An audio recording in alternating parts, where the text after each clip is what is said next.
सत्संग जी बड़े प्रेम से कहना धन निरंकार जी। तो सत्संग जी जो आज की साखी है इसका शीर्षक है मैले कपड़े।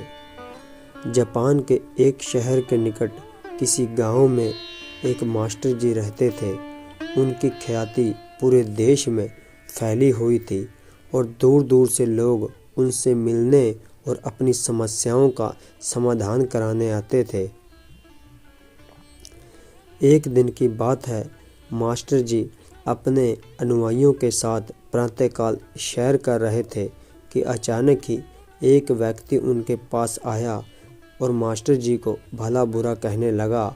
उसने पहले मास्टर जी के लिए बहुत से अपशब्द कहे, पर बावजूद इसके मास्टर जी मुस्कुराते हुए चलते रहे। मास्टर जी को ऐसा करता देख वह व्यक्ति और भी क्रोधित हो गया और उनके पूर्वजों तक को अपमानित करने लगा, पर इसके बावजूद भी मास्टर जी मुस्कुराते हुए आगे बढ़ते रहे।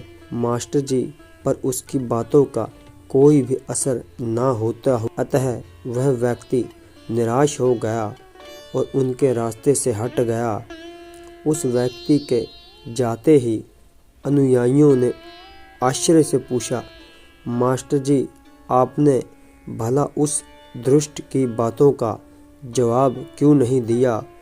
और तो और आप मुस्कुराते रहे, क्या आपको उसकी बातों से कोई कष्ट नहीं पहुंचा? मास्टर जी कुछ नहीं बोले और उनसे पीछे आने का इशारा किया। कुछ देर चलने के बाद मास्टर जी एक कक्ष तक पहुंच गए। मास्टर जी बोले, तुम यहीं रुको, मैं अंदर से अभी आया। मास्टर जी कुछ देर बाद एक मैले कपड़ा लेकर बाहर आए और उसे अनुयायियों को थमाते हुए बोले, लो अपने कपड़े उतारकर इन्हें धारण कर लो।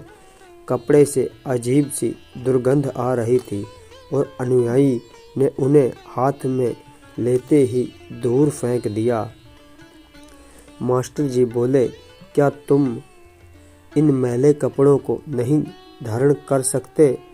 ठीक इसी तरह मैं भी उस व्यक्ति द्वारा फेंके हुए अपशब्दों को नहीं ग्रहण कर सकता। इतना याद रखो, यदि तुम किसी के बिना मतलब भला बुरा कहने पर स्वयं भी क्रोधित हो जाते हो तो इसका अर्थ है कि तुम अपने साफ सुथरे वस्त्रों की जगह उसके फटे पुराने कपड़ों को धारण कर रहे हो। तो सत्संग जी जो ये साखी थी, इससे हमें सत्संग जी यही शिक्षा मिलती है कि हमें कभी भी सत्संग जी कोई ऐसे अपशब्द किसी के प्रति नहीं बोलने चाहिए जो सत्संग जी उनकी शान के खिलाफ हो।